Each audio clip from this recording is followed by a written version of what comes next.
मिल जाए, जब बाबा देव अधिदेव महादेव आपके दुखों को काट दे।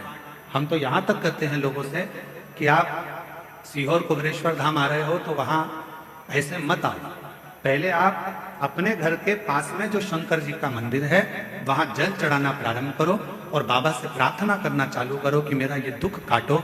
जिस दिन बाबा तुम्हारा दुख काट दे फिर उसके बाद तुम कुबेरेश्वर धाम आओ और बाबा का भजन, फिर आप आओ, बाबा का भजन करो, स्मरण करो, मंत्र जाप करो, नाम जाप करो।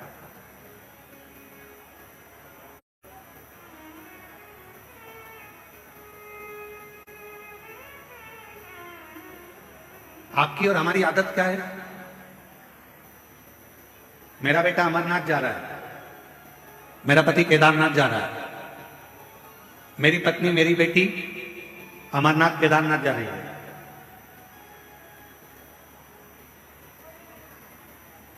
फिर उस बेटा बेटी से पूछो क्यों तुम अपने घर के पास में कभी नजदीक वाले शंकर जी के मंदिर गए हो? नहीं, हम कभी नहीं।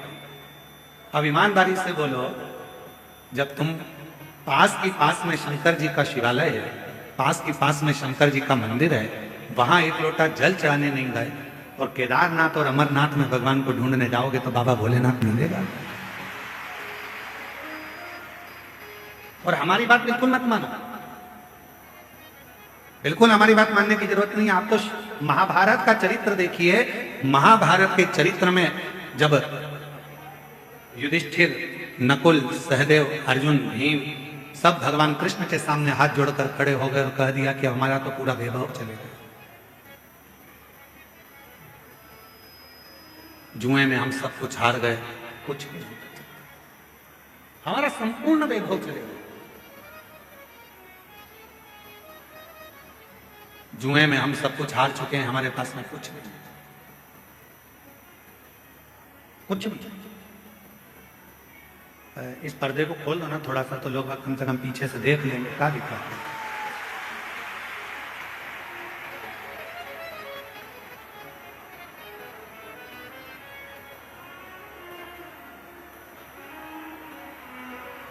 ऊपर चढ़ के और खोल दो थोड़ा सा।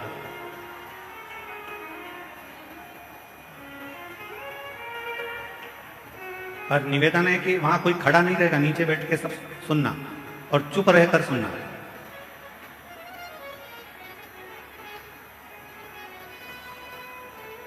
शंभु,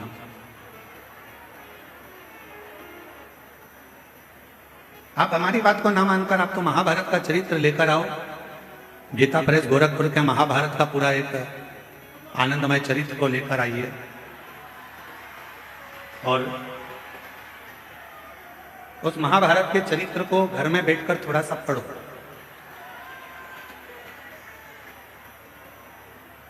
और जब आप महाभारत के उस चरित्र को पढ़ेंगे, अध्ययन करेंगे, उसका स्मरण करेंगे, तो उसमें मिलेगा कि भगवान कृष्ण के पास जाकर पांडव हाथ जोड़कर कहते हैं कि अब हमारे पास कुछ भी नहीं बचा, अब हमारे पास में कुछ भी नहीं, हमारा पूरा वैभव चले गया, हमारा पूरा धन चले गया, हमारी पूरी सत्ता चली गई, हमारा पूरा संपदा चली गई, हम जुए में सब कुछ हार चुके हैं, हमारे पास कुछ भी नहीं बचा, कुछ भी। अब हमारे पास में कुछ भी नहीं है तो हम क्या करें? पांडवों की दशा देखकर भगवान कृष्ण ने कह दिया कि तुम एक काम करो कि भगवान शंकर का भजन करो। थोड़ा सावधानी पूर्वक कथा सुनिएगा, ध्यान लगाइएगा। कथा में आपका ध्यान रहे।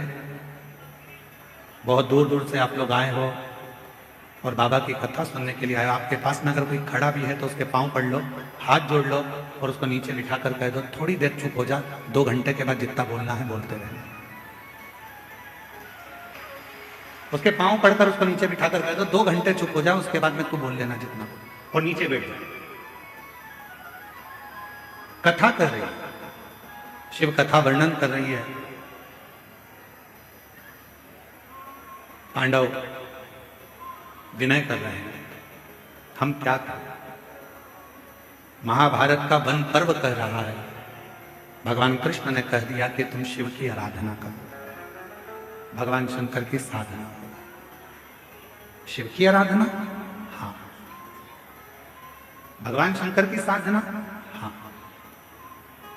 इतने में भीम ने कहा कि एक काम करते हैं, अगर शिव जी की आराधना करना है, साधना करना है, और शंकर भगवान यदि हमें सब कुछ दे सकते हैं, तो हम सीधे कैलाश पर चले जाते हैं और हम सीधे कैलाश पर जाएंगे और कैलाश पर जाकर हम भगवान शंकर की आराधना करेंगे, साधना करेंगे। तब तो भगवान शंकर हम पर प्रसन्न हो जाएंगे, और शिव जी अगर हम पर प्रसन्न हो गए तो भगवान शंकर हमको वापिस सब कुछ दे देंगे। तो एक काम करते हैं कि हम सीधे कैलाश चले जाएं और हम कैलाश जाकर, कैलाश में पहुंचकर भगवान शिव की आराधना साधना करते हैं, सीधे कैलाश जाए। अब जरा चरित्र पर ध्यान देना कि भगवान कृष्ण खुद कह रहे हैं कि भीम, जाने को तो तुम कैलाश जा सकते हो, जाने को तुम कैलाश पहुंच सकते हो, जाने को तुम कैलाश जा सकते हो और कैलाश पर जाकर शिव जी का भजन कर सकते हो, शंकर जी का स्मरण कर सकते हो, शिव की भक्ति कर सकते हो, मना नहीं।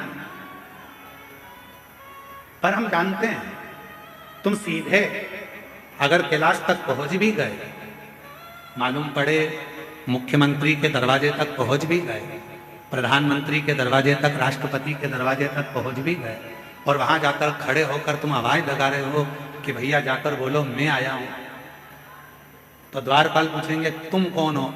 तो कहा कि बस जाकर कह दो कि मैं आया हूं, मेरा नाम लेकर बोल दो कि मैं आया हूं। पहचान ही नहीं है तुम्हें, जानते ही नहीं हो तुम।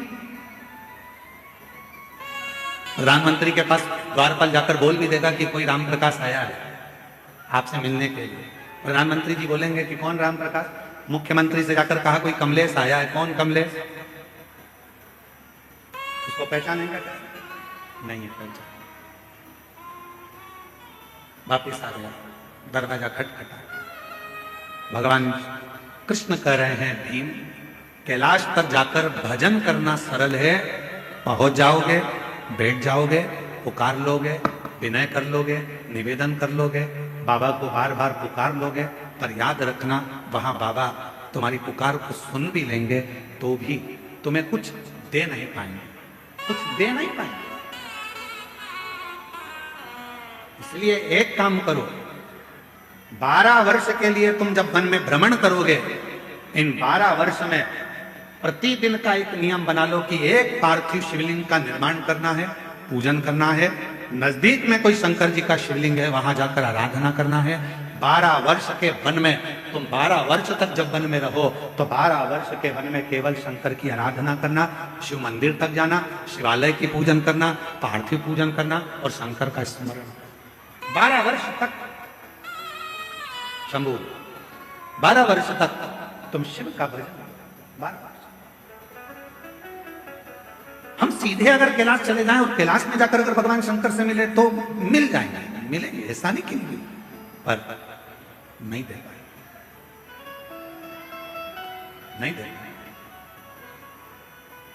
शिव महापुराण की कथा कहती है कि 12 वर्ष तक पांडवों ने भगवान शंकर की रोज प्रतिदिन शिवलिंग का निर्माण करा और पूजन करा। एक समय ऐसा आ गया कि भीम के मन में आया कि नियम सबने लिया है तो थोड़ी सी मैं जरा हंसी उड़ा लूं, और भीम ने क्या करा, एक पेड़ को काटकर उसकी जड़ को लिया, जड़ को गोल घुमाकर एक जगह पर रख दिया और अर्जुन से जाकर कह दिया कि यह शंकर का शिवलिंग है और तू पूजन कर।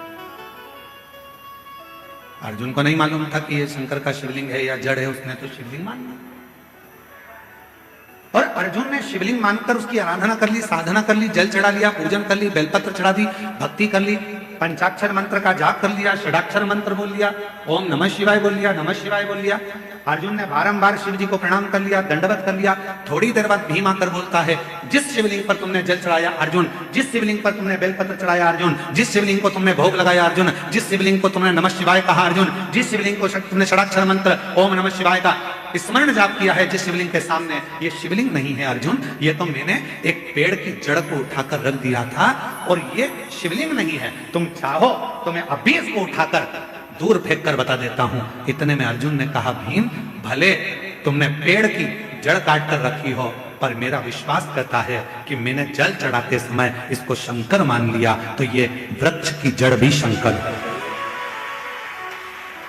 ये वृक्ष की जड़ भी शंकर हो गई है, शिव हो गया है, इसमें शंकर का अंश विराजमान हो गया है, अब ये शिव हो गया, अब तुम इसे उठा नहीं सकते। भीम ने कहा, मैं लेकर आया हूं, और यदि मैं लेकर आया हूं तो मैं इसको उठा सकता।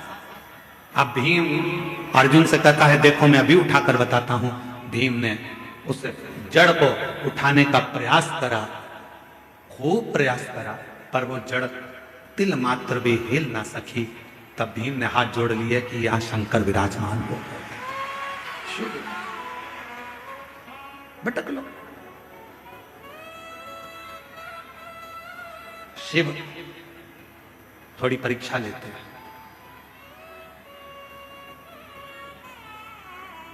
आपने भी पढ़ाई करी है, हमने भी पढ़ाई करी है। आप भी कॉलेज तक पहुंचे हैं, हम भी कॉलेज तक पहुंचे।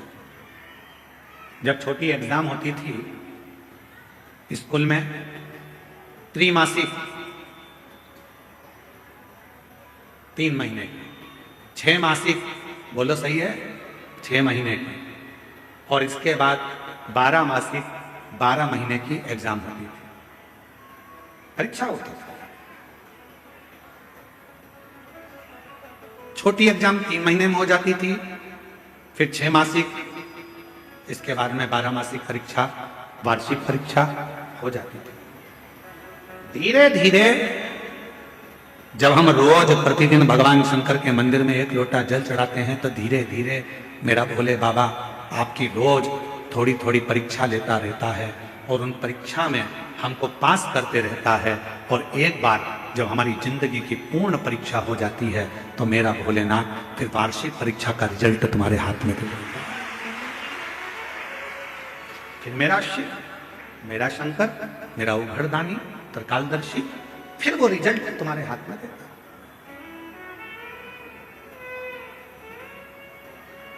अब आप डायरेक्ट अगर 12 मासिक परीक्षा में बैठ रहे हो तो हो सकता है सप्लीमेंट्री आ जाए।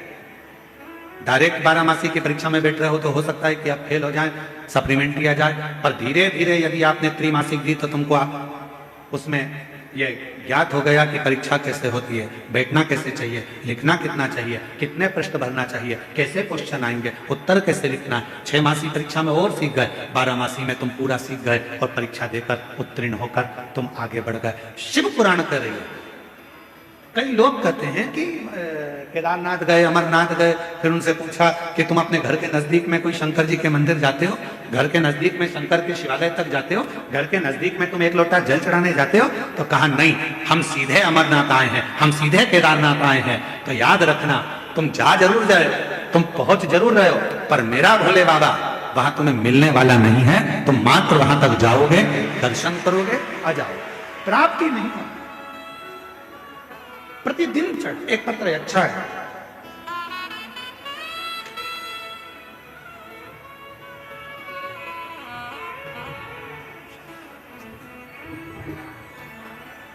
मेरा नाम वंदना देवी है, मैं बिहार के बेगूसराय जिले से हूं। कहीं बैठी हो तो हाथ हिला सकती हूं। वंदना देवी बिहार के बेगूसराय जिले से है। कहीं बैठी हो तो हाथ हिला सकते हैं। आप ही हैं, हाथ हिला दो। आ जाइए, एक बेलपत्र ले जाइए। मैं बिहार के बेगूसराय जिले से आई हूँ। 1 लोटे जल का मैं क्या वर्णन करूँ गुरुदेव? पत्र को आप लोग एलईडी पर पढ़ सकते हो, हमारे साथ में जो एलईडियां लगी हैं आस्था चैनल पर चल रहा है, पत्र साथ में पढ़ सकते हो।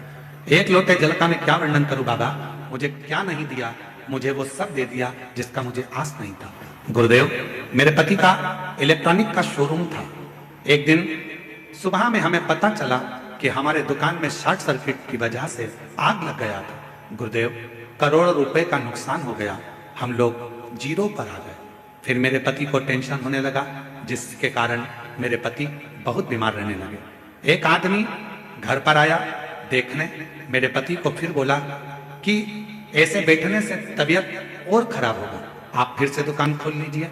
गुरुदेव, मेरे पति बोले उतना पैसा मैं कहां से लाऊंगा? वो आदमी बोला किसी तरह से पैसा का इंतजाम कीजिए, कुछ पैसा मेरे परिवार वालों ने दिया, कुछ पैसा लोन से ले लिया, फिर उस आदमी को हमने 25 लाख रुपए दे दिए। उस आदमी को हमने 25 लाख रुपए दे दिए। वो आदमी बोला कंपनी में रुपया भेज दिया है, 10 दिन में आपका माल आ जाएगा। गुरुदेव, मेरे पति ने तब तक दुकान तैयार कर लिया, ना ही माल आया ना ही पैसा आया, और पता चला कि वो मोबाइल ऑफ कर कर फ्रॉड निकला और उसने पूरा पैसा ले लिया। अब 25 लाख भी चले गए, जो दूसरों से मांगे थे, लोन पर लिए थे, वो भी चले गए। गुरुदेव, मेरे पति टेंशन में बीपी बढ़ गया, शुगर बढ़ गया और उनको लकवा मार गया। मेरे पति को पैरालिसिस हो गया, लकवा मार गया। गुरुदेव, दिन भर रोती, पति उठ नहीं पाता, चल नहीं पाता, दुकान में आग लग गई, 25 लाख रुपए कोई फ्रॉड कर कर ले गया, पूरा पति का शरीर बेकार हो गया। बीपी की गोली खाता रहते, पति पलंग पर पड़े रहते, क्या करता? तभी मन में आया कि पति, मैं और बच्चे सब आत्महत्या कर लें, और ऐसा विचार कर कर आत्महत्या का विचार करा। उसी समय पर बस रात को करने वाले थे कि सुबह के समय पर टीवी चालू करी और उस टीवी पर आपकी कथा आ रही थी। उस कथा में आपने कह दिया 1 लोटा जल सारी समस्या का हल, बस वो सुन ली। गुरुदेव, वो सुनकर उसी क्षण शंकर जी के मंदिर में जाकर खूब रोई, 1 लोटा जल चढ़ाया, घर आई। इतनी देर में पास की दीदी, मैं उनको देवरानी कहती थी, वो आई। उन्होंने बताया सीहोर वाला महाराज कहता है पशुपति नाथ का व्रत कर, अगर पशुपति व्रत करा तो निश्चित है बाबा सुनेगा। मैंने पशुपति नाथ का व्रत किया, पड़ोसी से थोड़ा सा पैसा मांगकर मैं सीहोर चली गई। सीहोर में जाकर वहां कंकर की पूजन करी, कंकर उठाकर लेकर आ गई। जिस दिन से कंकर लाई उस दिन से उसकी पूजन करने लगी, कुबेरेश्वर बाबा को नमन करने लगी, श्री शिवाय नमस्तुभ्यम बोलने लगी। 2 बार पशुपति व्रत करा। बाबा ने ऐसी कृपा करी कि मेरे पति को एक व्यापारी ने उधार में माल दिया और बाबा की कृपा से मेरा शोरूम वापिस भरा गया। धीरे धीरे मेरे की तबीयत ठीक हो गई। बाबा की ऐसी कृपा हुई कि जो गया था, मेरे बाबा की कृपा से आज बाबा ने फिर करोड़पति बना दिया। ये शिव बाबा, क्या कुबेरेश्वर धाम का कंकर इतना फल देता है? हम निवेदन करेंगे, वो कंकर नहीं, वो कुबेरेश्वर धाम का शंकर है, जिसको आप लेकर आते हो विश्वास के साथ, श्रद्धा के साथ, आस्था के साथ। फिर पुनः मुझे वही विराजमान, और जो जैसी भावना लाया वो वैसा ही फल पाया, नहीं खालियों से लौटाया वो मन ही मन और कर दिया माला माल काशी वाले, लुटा दिया भंडार काशी वाले, लुटा दिया भंडार काशी वाले, कर दिया माला माल काशी वाले। आप जिस भावना से, तो निवेदन उस बहन ने लिखा, सबसे पहले टीवी पर सुनकर मैं 1 लोटा जल भरकर, रात को तो हम कुछ करने वाले थे, पर सुबह दोपहर में जब कथा सुनी 1 लोटा जल भरकर मंदिर चली गई। और शिव के मंदिर में फिर वही बात है, 1 लोटा जल सारी समस्या का हल। जब 1 लोटा जल लेकर आप देव अधिदेव महादेव के पास जाओगे तो निश्चित है वो 1 लोटा जल तुम्हारे चित्त को और तुम्हारे चरित्र को बदल कर रख देगा। ये निश्चित है। वो 1 लोटा जल तुम्हारे चित्त को बदलेगा, तुम्हारे चरित्र को बदलेगा। जब तुम्हारा बुद्धि, तुम्हारा चित्त, तुम्हारा मन अपने आप बदल जाएगा। शंकर के मंदिर जाओगे, शिव जी राहें खोलना प्रारंभ करेंगे, मार्ग खोलना प्रारंभ करेंगे। तुमने शिव का मार्ग पकड़ा तो शिव भी तुम्हें कोई अच्छा मार्ग पकड़ाकर उस मंजिल तक पहुंचाने का प्रयास करे। मंजिल,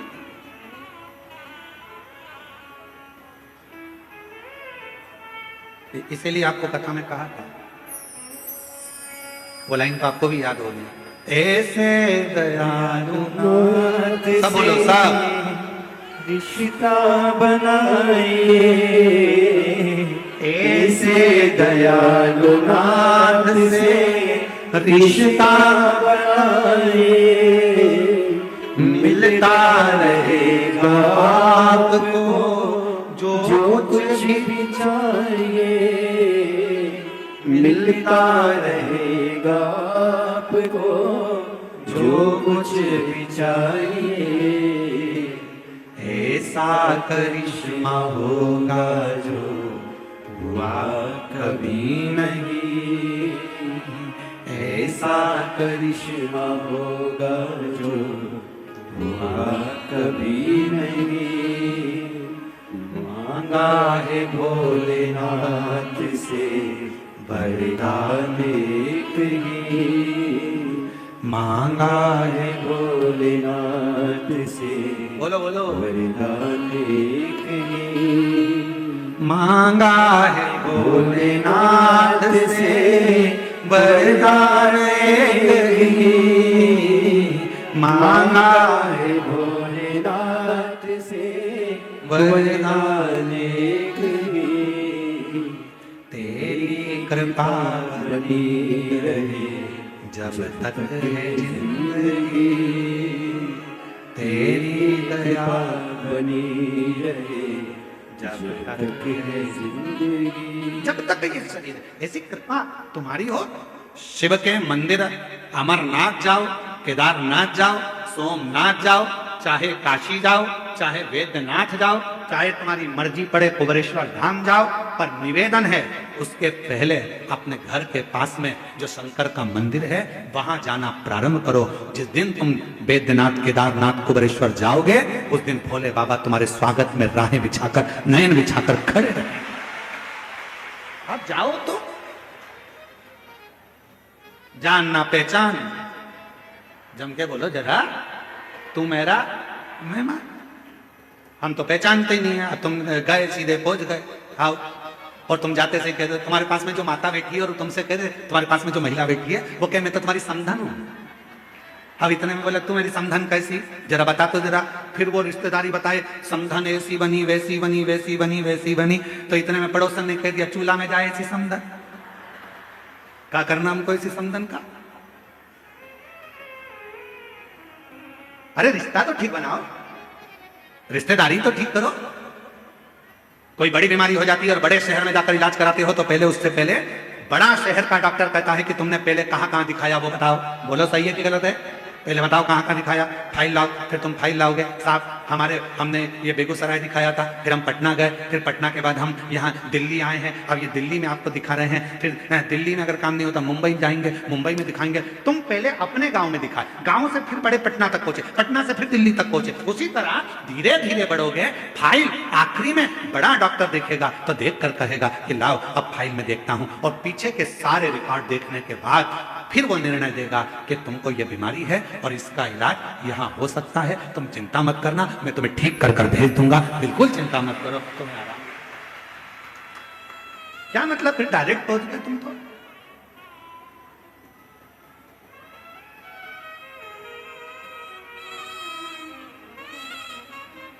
बिहार के कितने लोग बैठे हैं? बिहार के हाथ उठाओ जरा।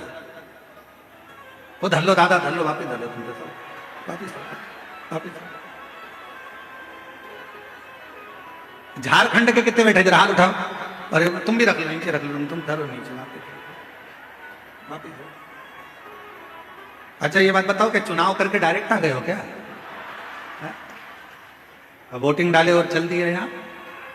अब वोट डाला आप लोगों ने, सबने डाला वोट, तो आधार कार्ड लेके डायरेक्ट मशीन पे पहुंच गए क्या? जम के तो बोलो नहीं।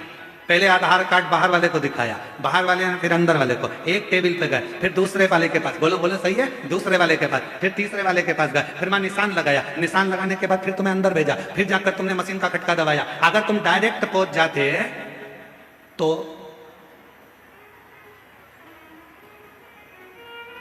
बोलो बोलो बोलो, तेरा क्या होगा कालिया?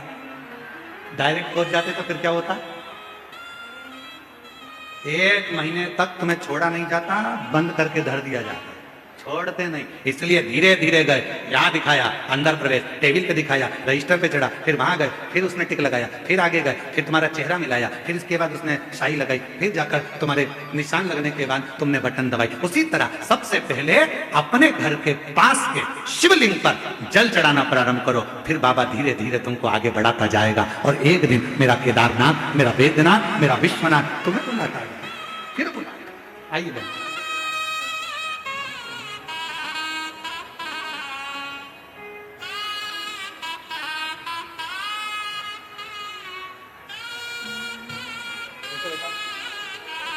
ऐसे दयालु नाथ से रिश्ता बनाए।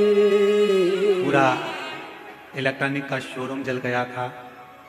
एक व्यक्ति आया, उसने कहा कि 25 लाख का मैं माल भर दूंगा।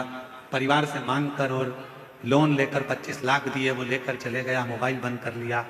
दर दर भटकती रही, पति पूरा शरीर पैरालिसिस में हो गया, पलंग पर गिर गया। तब विचार करा कि अब शरीर छोड़ दें पूरे घर के लोग। रात को प्लान था, सवेरे शंकर के मंदिर कथा सुनकर चली गई, और बाबा ने ऐसा हाथ पकड़ा कि आज बाबा ने वापिस जहीं पर थी वहीं पर ले जाकर ऐसे दयालु नाथ से रिश्ता बनाए। ऐसे दयालु नाथ से रिश्ता बनाए। बाबा की जब कृपा हो, करुणा हो, उदारता, धीरे धीरे चलो। पहले शिव जी के मंदिर जाना चलो, चालू करो, शंकर के मंदिर में 1 लोटा जल चढ़ाना प्रारंभ करो, फिर बाबा परीक्षा लेगा, फिर धीरे धीरे आगे बढ़ाएगा, और बढ़ाते बढ़ाते बढ़ाते बढ़ाते एक दिन तुम्हारा दुख, तुम्हारी तकलीफ, तुम्हारा कष्ट धीरे धीरे काटना प्रारंभ करेगा। अभी हमारे वो श्री रमेश रेखा ठकराल जी, मोना ठकराल जी, नरवाना हरियाणा से मुख्य यजमान है। मोना जी अभी जब यहाँ पूजन करने आई थी तो ये बेटी कह रही थी, गुरुजी बाबा वैद्यनाथ जी से इतना जरूर कह देना हमारी तरफ से कि जब फरवरी में कुबेरेश्वर धाम पर रुद्राक्षोत्सव हो तो हमको वापिस जजमान बना दे, ऐसी बाबा से प्रार्थना करना। बना दिया, बधाई हो आपको।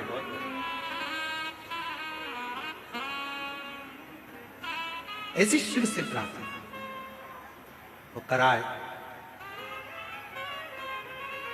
धीरे धीरे बढ़े।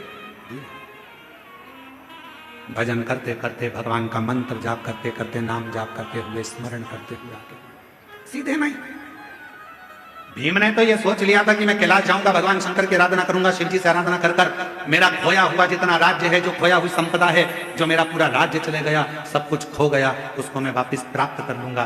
पर नहीं,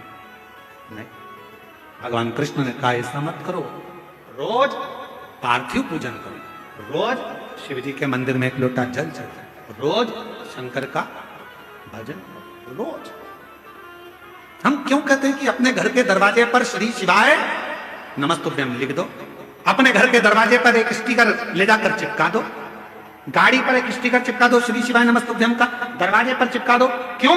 जब कोई दुख की खबर आ रही होगी, कोई तकलीफ की खबर आ रही होगी, जो खबर देने वाला होगा सामने खड़ा होगा, दरवाजा बंद होगा, जितनी देर खड़ा रहेगा ऊपर लिखा हुआ श्री शिवाय नमस्तुभ्यम पड़ेगा। जब आप दरवाजा खोलोगे तो वो दुख की खबर भी अच्छी खबर में बदल जाएगी और आपके जीवन में खुशी। शंभू प्रयास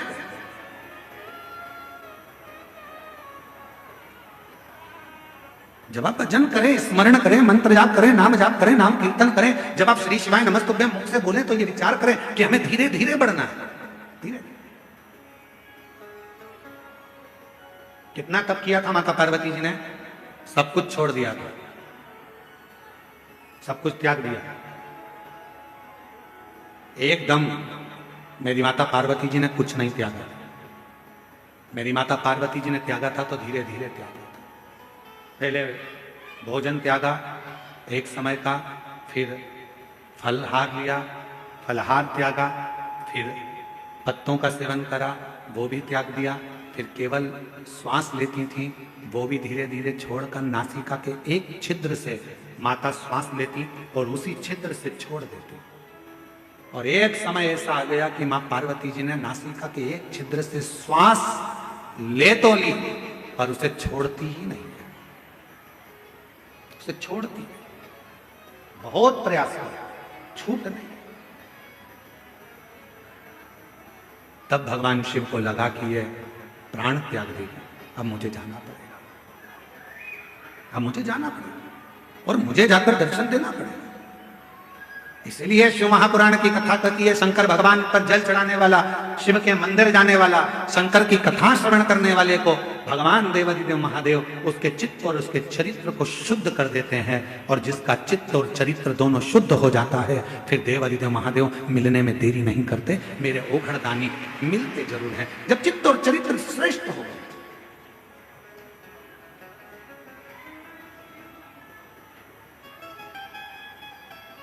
हम आपसे एक बात पूछे, जरा उत्तर दीजिए।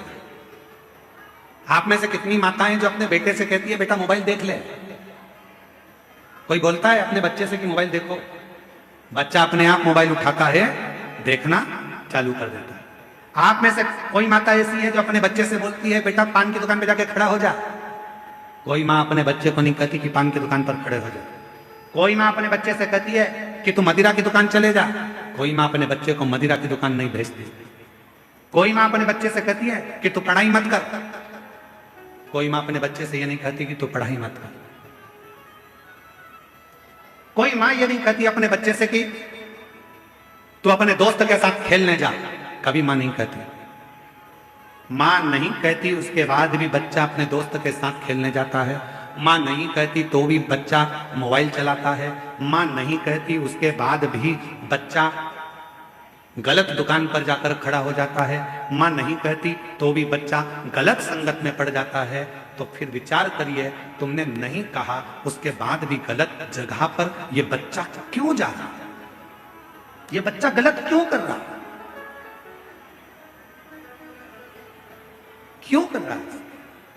तुमने बोला नहीं तो भी गलत काम कर रहा है, गलत संगत की ओर जा रहा है, गलत मार्ग की ओर जा रहा है। कारण क्या है?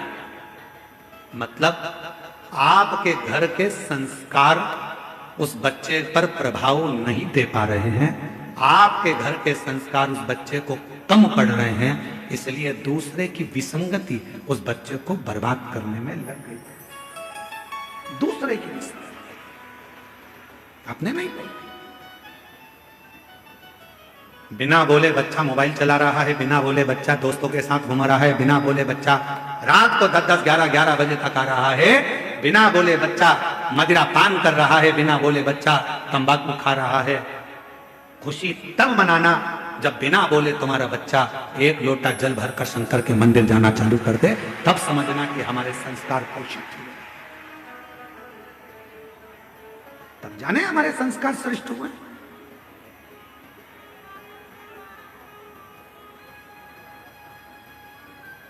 अभी दीदी अयोध्या से पधारी दीदी गौरांगी जी कह रही थी अपने संबोधन में कि मेरे भी माता पिता हैं और मैं भी एक माता पिता की बेटी हूं।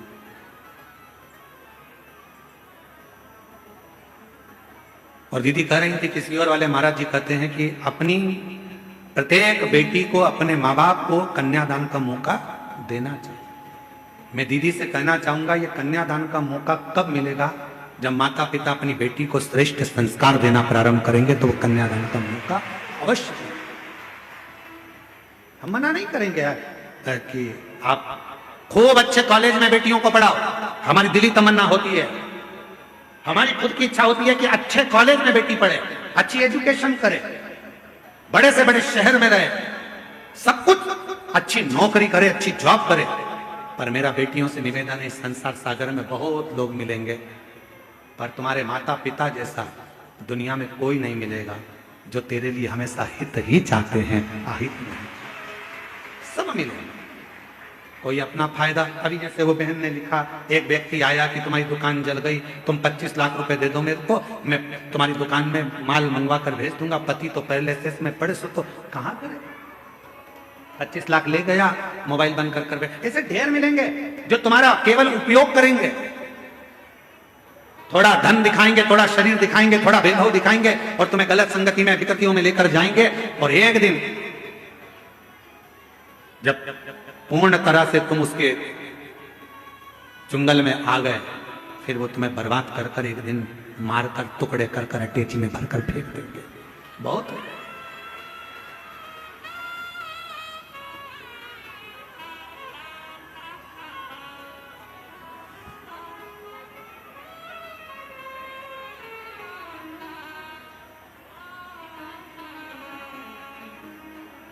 जब कोई कहता है ना कि वो मुझसे बहुत स्नेह करता है, वो मुझसे बहुत स्नेह करता है, वो मुझसे बहुत स्नेह करती है, और वो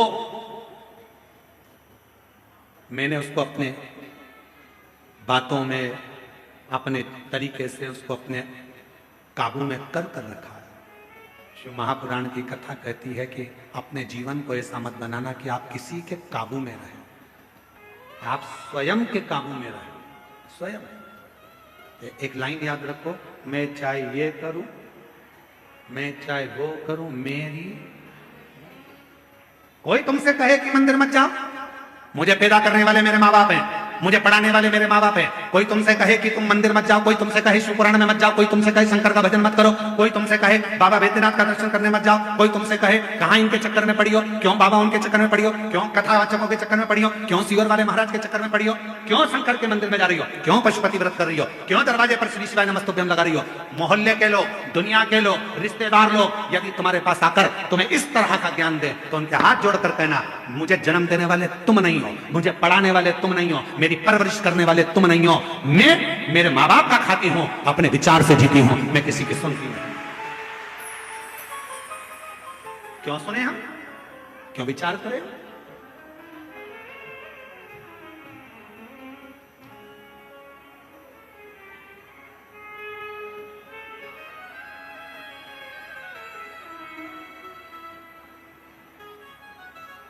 क्यों विचार करें हम इस चीज का? ये सब विचार नहीं है, हम किसी के कहने पर नहीं चलते। हम तो बाबा के भरोसे चलते हैं, हम तो बाबा के भरोसे चलते हैं। ये दुनिया वाले जलते हैं, ये दुनिया वाले जलते हैं। हम तो बाबा के भरोसे चलते हैं, हम तो बाबा के भरोसे चलते हैं। डमरू वाले के भरोसे चलते हैं, काशी वाले के भरोसे चलते हैं। देवघर वाले के भरोसे चलते हैं। हम तो बाबा के भरोसे चलते हैं। शंभू बाबा बाबा के भरोसे चलते हैं। हम उसके भरोसे चलते हैं, हम किसी के कहने पर नहीं चलते।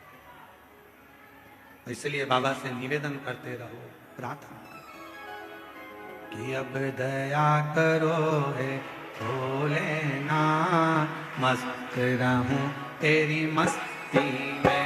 अब दया करो हे भोलेनाथ, मस्त रहूं तेरी मस्ती में। अब दया करो है भोलेनाथ, मस्त रहूं तेरी मस्ती में।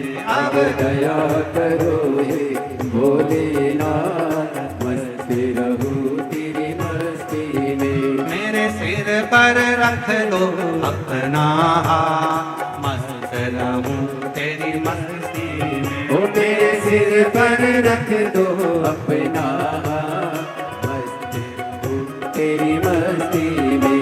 अब दया करो हे भोलेनाथ, मस्त रहूं तेरी मस्ती में। अब दया करो हे भोलेनाथ, मस्त रहूं तेरी मस्ती में। मेरे सिर पर रख दो अपना हाथ, मस्त रहूं तेरी मस्ती में। मेरे सिर पर रख दो अपना हाथ, मस्त मस्त रहूं तेरी मस्ती। दोनों हाथों से बड़े प्रेम से।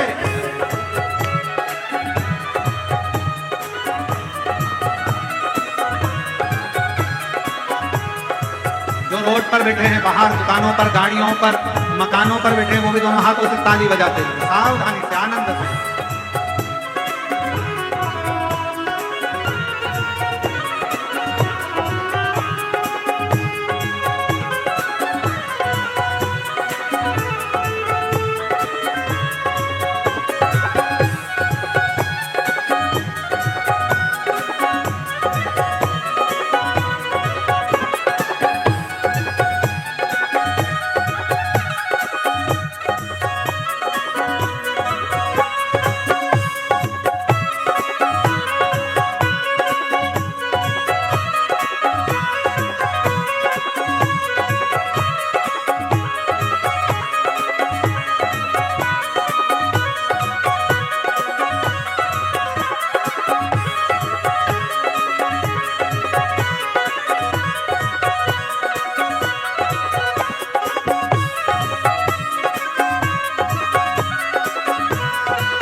खड़े हैं रख ले लाज, मस्त रहो तेरी मस्ती में। तेरे द्वार खड़े हैं रख ले लाज, मस्त रहो तेरी मस्ती में।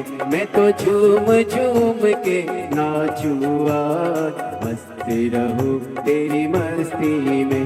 मैं तो झूम झूम के नाचूं आज, मस्त रहो तेरी मस्ती में। अब दया करो हे भोलेनाथ, मस्त रहो तेरी मस्ती में। अब दया करो हे भोलेनाथ, मस्त रहो तेरी मस्ती में। मेरे सिर पर रख दो अपना हाथ, मस्त रहो तेरी मस्ती में। मेरे सिर पर रख दो अपना हाथ, मस्त रहो तेरी मस्ती में। अब दया करो हे भोलेनाथ, मस्त रहो तेरी मस्ती में। अब दया करो हे भोलेनाथ, मस्त रहो तेरी मस्ती में। जय हो।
मेरे मन में बसे हो भोलेनाथ, मस्त रहो तेरी मस्ती में।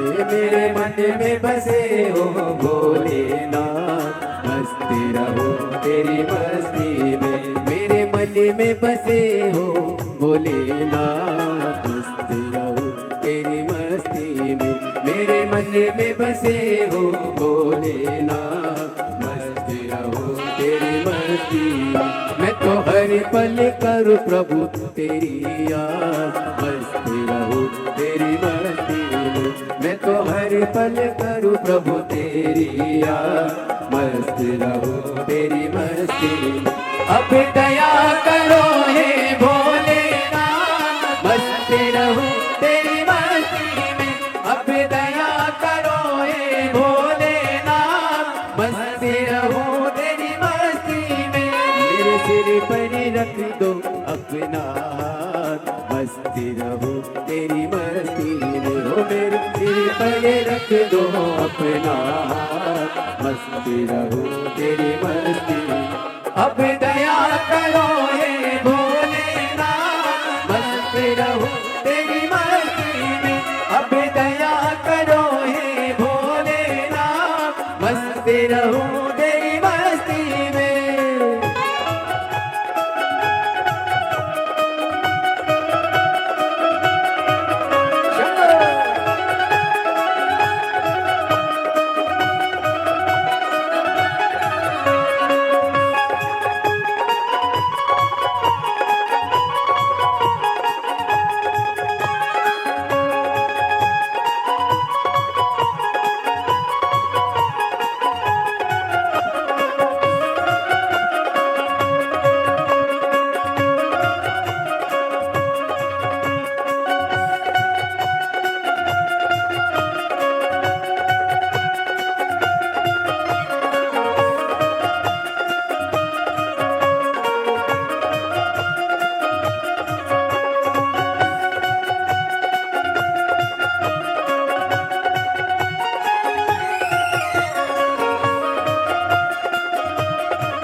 मगन हूँ भोले तेरे साथ, मस्त रहो तेरी मस्ती में। मैं तो मगन हूँ भोले तेरे साथ, मस्त रहो तेरी मस्ती में। जब हरे हरे भोले तेरा नाम, मस्त रहो तेरी मस्ती में। जब हरे हरे भोले दिन और रात, मस्त रहो तेरी मस्ती में। अब दया करो ये भोलेनाथ, मस्त रहो तेरी मस्ती में। अब दया करो ये भोलेनाथ, मस्त रहो तेरी मस्ती में। दया करो हे भोलेनाथ, मस्त रहो तेरी मस्ती में।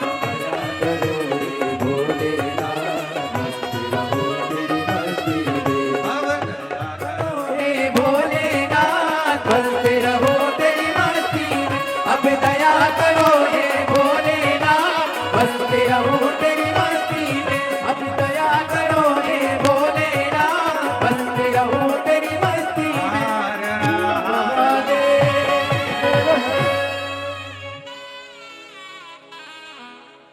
अपने स्थान पर बैठकर बाबा देवाधिदेव महादेव को अपने हृदय की बात अवश्य कहिए, दिल से प्रार्थना करिए, विनय करिए, निवेदन करिए। जहाँ जगह मिले वहाँ बैठकर बाबा को अपने मन का भाव कहिए। मेरे सिर पर रख दो अपना,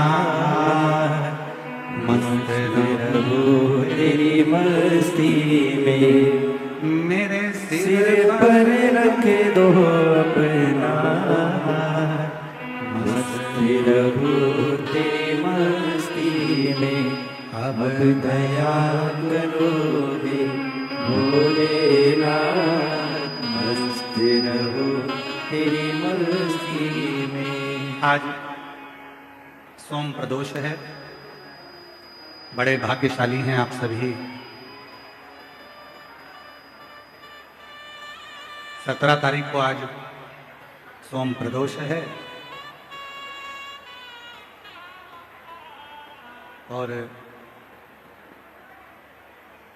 महीने की जो शिवरात्रि आती है, मासिक शिवरात्रि, इस मार्गशीर्ष मास की मासिक शिवरात्रि आज सोम प्रदोष है। कल 18 तारीख को कल मासिक शिवरात्रि हो जाएगी और परसों के दिन 19 तारीख को जो हमारी कथा की शिवरात्रि होती है, छठे दिन की, जिस दिन लोग बाबा से अपने मन का भाव कहने आते हैं। रात भर कीर्तन कर कर फिर समापन वाले दिन सुबह 8 बजे कथा सुनकर अपने अपने घर की ओर जाते हैं। ऐसी 19 तारीख को कथा की शिवरात्रि रहेगी। कितने किस्मत वाले हैं आप सब कि मार्गशीर्ष मास की पहला प्रदोष आज आपको बाबा से प्रार्थना करने का मौका मिला। कल महीने की शिवरात्रि है मार्गशीर्ष मास की। बाबा की बड़ी कृपा है जो आप कथा में बैठकर बाबा से प्रार्थना करोगे। और परसों कथा की शिवरात्रि है 6ठे दिन की, जिसमें आप बाबा से अपने दिल की बात कहकर झोली पसार कर बाबा से विनय कर जाए। हृदय से बाबा को अपने मन का भाव कहेंगे, सभी दिल से साथ में बोलेंगे, हृदय से बाबा को पुकारेंगे। आज सोम प्रदोष है, सोमवार का दिन और प्रदोष, और बाबा की बड़ी कृपा जो देवघर की ये पवित्र भूमि मां 51 शक्तिपीठ में से एक शक्तिपीठ बाबा बैद्यनाथ की धरा। साथ में सब प्रार्थना करिए, विनय करिए।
भोला सब दुख काटो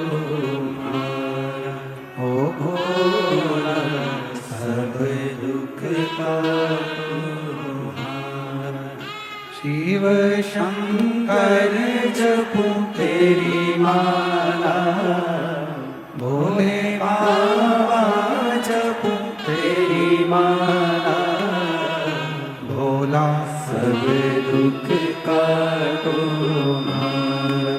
ओ भोला सब दुख काटो।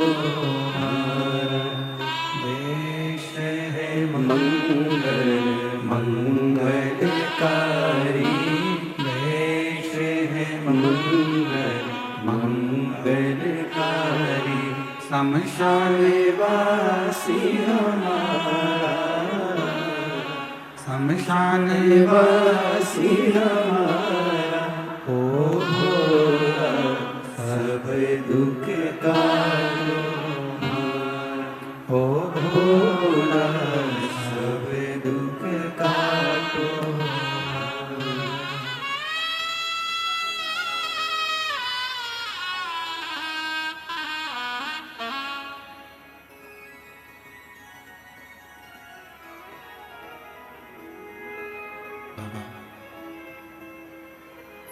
देवरिदेव महादेव, भगवान शिव ओघड़दानी प्रकारदर्शी कैलाशी विनाशी, भगवान शंकर की कथा कह रहे हैं।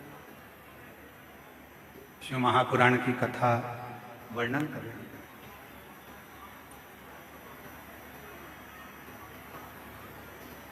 धीरे धीरे चढ़कर सीढ़ियों पे से आगे बढ़े। बाबा के मंदिर जाकर एक बड़ा सुंदर शिव परीक्षा होगी।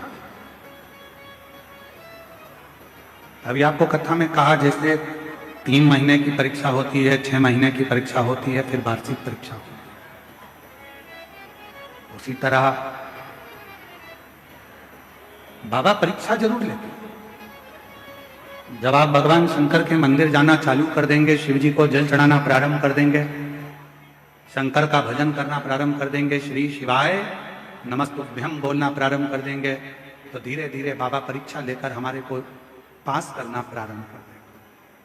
पास एक कथा शिव महापुराण में राजा भद्रायु,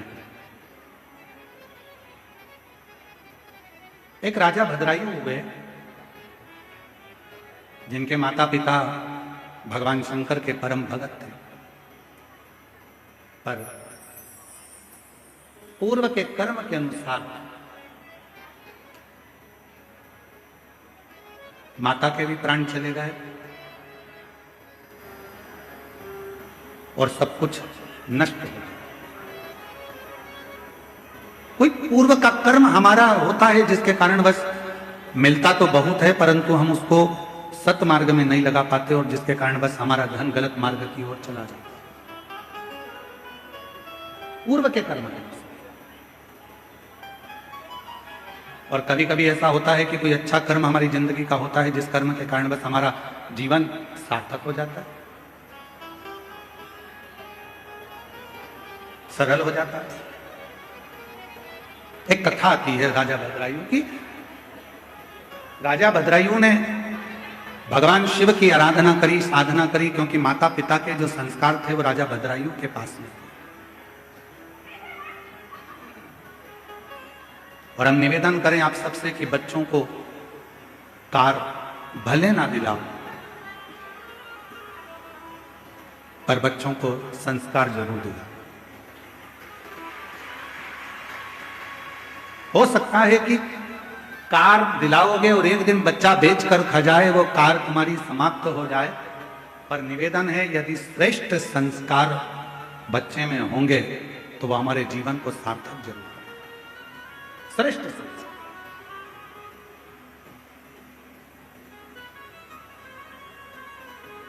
जैसे आज हमारे कथा के मध्य में अयोध्या से दीदी का आगमन हुआ, ऐसे ही परसों 19 तारीख को कथा के छठे दिन हमारे बीच में स्वामी रामदेव बाबा जी इस कथा के मध्य में आए।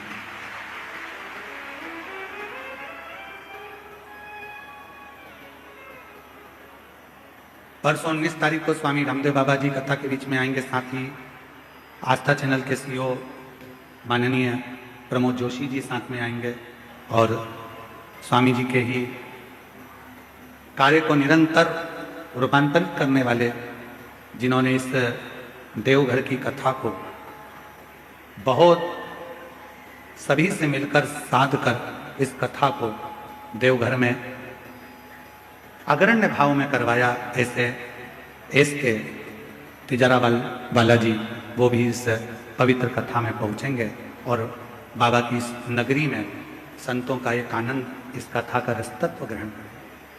तो ये शिव कथा कर रही है, भगवान शंकर का चरित्र कर रहा है, शिव महापुराण की कथा कर रही है। एक भद्रायु नाम के राजा हुए और वो भद्रायु नाम के जो राजा थे वो भगवान शंकर के परम उपासक, परम उपासक। शिव की साधना करना, शिव की भक्ति करना, भजन करना, स्मरण करना। उनकी धर्मपत्नी का नाम था कीर्ति मालिनी।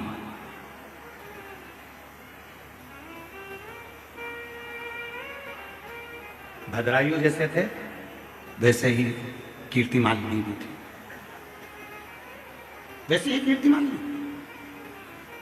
भद्रायु जितना भजन करते थे उतनी ही कीर्ति मालिनी भजन करते। राजा भद्रायु जितनी साधना करते थे उतनी ही कीर्ति मालिनी साधना करती। अभी आपको कथा में कहा कि भगवान जिसको अपना बनाना चाहते हैं, भगवान जिसको बहुत कुछ देना चाहते हैं, भगवान जिसकी गोदी में खुशियां प्रदान करना चाहते हैं, उसकी परीक्षा जरूर है। भगवान उसकी परीक्षा लिए बिगड़ नहीं रहते, परीक्षा जरूर लेते। और बाबा देवादिदेव महादेव ने परीक्षा ली। किसके कहने पर?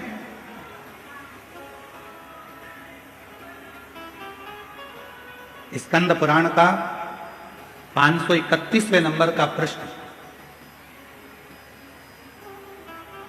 राजा भद्रायु की कथा का बड़ा सुंदर वर्णन करता है और शिव महापुराण भी राजा भद्रायु की कथा का वर्णन करता है। शुक्र। कहा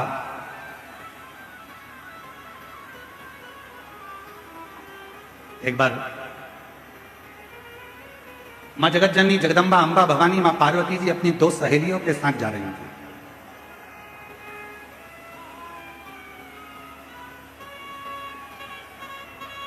इतने में माता पार्वती जी ने राजा भद्रायु की पत्नी को कीर्ति मालिनी को देखा और राजा भद्रायु की पत्नी जब कीर्ति मालिनी दिखी, जहां शंकर भगवान का शिवलिंग था, जहां देवाधिदेव महादेव विराजमान थे, उस शिवलिंग के ठीक सामने जहां नंदी विराजमान था, उस नंदी के पीछे का जो चौबारा था, उस चौबारे को कीर्ति मालिनी साफ कर रही थी।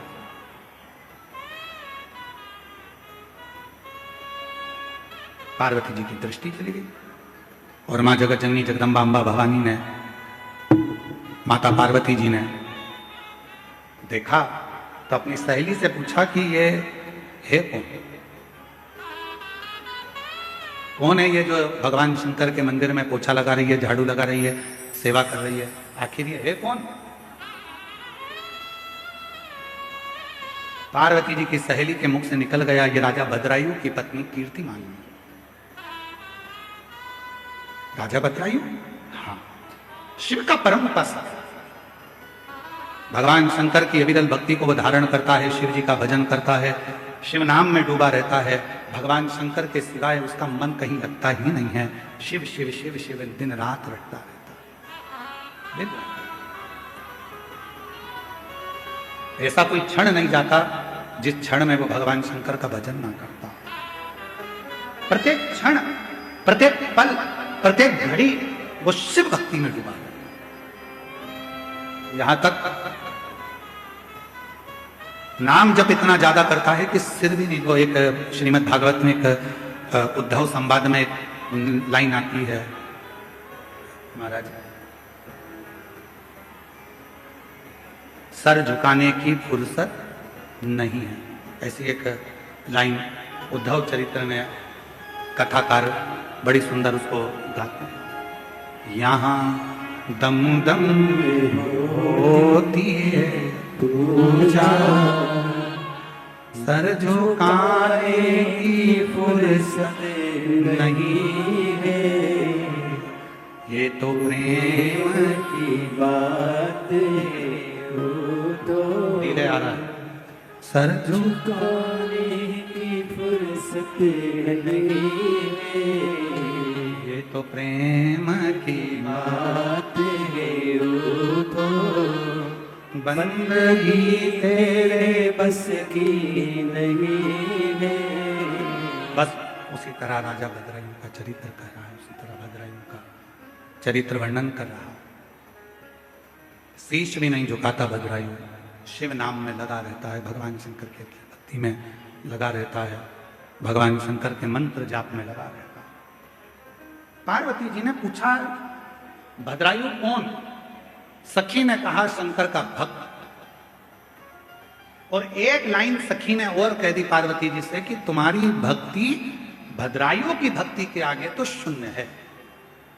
जो भद्रायु भक्ति करता है उसके आगे पार्वती तुम्हारी भक्ति शून्य है।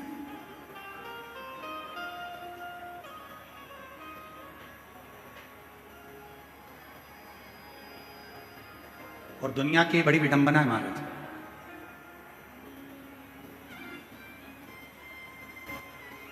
संसार में जितने भजन करने वाले होते हैं, जितना भक्ति करने वाले होते हैं, जितना मंत्र जाप करने वाले होते हैं, स्मरण करने वाले होते हैं, नाम कीर्तन करने वाले होते हैं, इनकी निंदा करने वाले 1000 गुना ज्यादा होते हैं। 1000 गुना ज्यादा। आप जितना जितना सत्कर्म में आगे बढ़ोगे उतने तुम्हारे निंदक बढ़ते चले। पर अपने को नहीं डरना, आग लगे बस्ती में क्या किसको रोइए, हम तो बाबा के भरोसे। फिर कुछ भी हो अपने को टेंशन।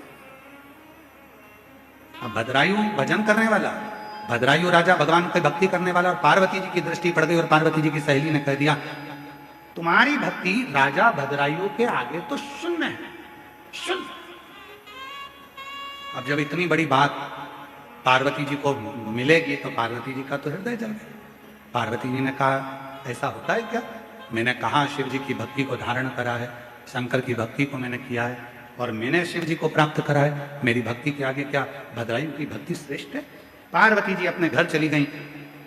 मौन होकर आज माता पार्वती बैठ गई, चुप, कुछ नहीं बोली। श्री गणेश जी का आगमन हुआ और गणेश जी ने पूछ लिया, मां 3 दिन से देख रहा हूं आपको माता, आप मौन हो, कुछ बोलती नहीं, क्या बात है? गणेश जी ने जैसे ही कहा तो माता बोली कि मैंने सुना है कि भद्रायु राजा की शिव भक्ति बड़ी प्रबल है। इतने में तो मां ने कहा था और गणेश जी ने पूरा चिट्ठा खोल दिया, अरे मैया राजा भद्रायु तो भद्रायु जी की जो धर्म पत्नी है कीर्ति मालिनी, वो इतनी बड़ी शंकर की उपासक है कि अगर शिव कह दें तो वो प्राण त्याग दें, इतनी बड़ी उपासक।